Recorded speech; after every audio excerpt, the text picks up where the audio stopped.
Vous n'avez pas compris Poor Things. Hier, j'ai vu ce film et je l'ai trouvé incroyable. Du coup, j'ai été sur YouTube pour trouver des critiques et c'est là que je me suis rendu compte que la plupart des gens étaient passés à côté du message principal du film. Mesdames et messieurs, nous sommes le mercredi 27 août et bienvenue dans ce premier épisode des reviews de la semaine. Vous l'avez sûrement compris, dans cette première vidéo, on va traiter du film Pauvre créature. C'est une adaptation du roman Dallas der Grey, réalisé par Yorgos Lanthimos. Le film raconte l'histoire d'une femme qui est ramenée à la vie par un chirurgien qui lui a implanté le cerveau de son enfant qui n'était pas encore né. Baptisée Bella Baxter, elle a soif de découvrir le monde et d'apprendre plein de choses. Avec une réalisation visionnaire de la part de Lanthimos, tout le monde est d'accord pour dire que ce film est magnifique. Bella, c'est un personnage qui veut apprendre à découvrir la vie et devenir une adulte. Il y a beaucoup de scènes de sexe, mais pour une fois, qui sont vraiment utiles à l'histoire et au développement du personnage. À travers ses relations, Bella va découvrir sa propre personnalité et ses désirs. Grâce à ses expériences, elle va mieux comprendre ses besoins, mais aussi ses limites.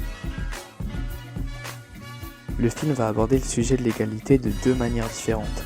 Dans un premier temps, elle va se mettre à la recherche d'une relation où elle est égale à son partenaire, sans être dominée ou contrôlée. Comme le film se passe à une époque plutôt ancienne, les inégalités hommes-femmes, surtout dans les couples, sont très présentes. Une grande partie du film va tourner autour de ça, mais c'est aussi dans sa quête de découverte qu'elle va découvrir que le monde n'est pas égal. Elle va découvrir ce qu'est la misère, et malgré qu'elle est très naïve, elle voudra rendre le monde meilleur et les gens égaux. Au final, elle va juste finir à la rue, mais elle ne se décourage pas et prend ça comme une expérience pour s'améliorer.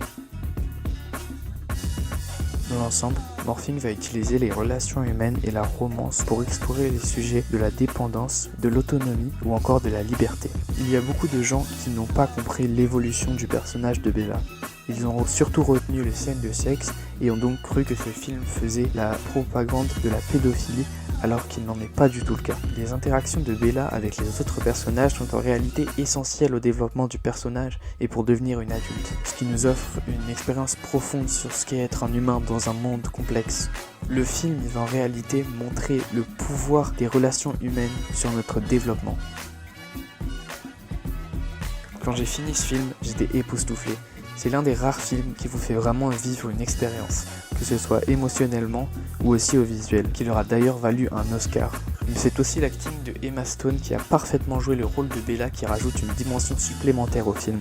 Le film a remporté 4 Oscars, un Golden Globe, un Lion d'Or et encore plein d'autres récompenses. En bref, ce film n'a rien d'un film classique.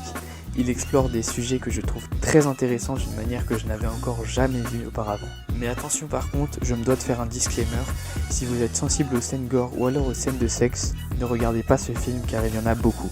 Ce film m'a vraiment transporté et fait vivre une expérience que je n'avais jamais vécue auparavant, je l'ai énormément apprécié. C'est pour ça que je vais lui mettre la note de 19 sur 20 car pour moi il est presque parfait.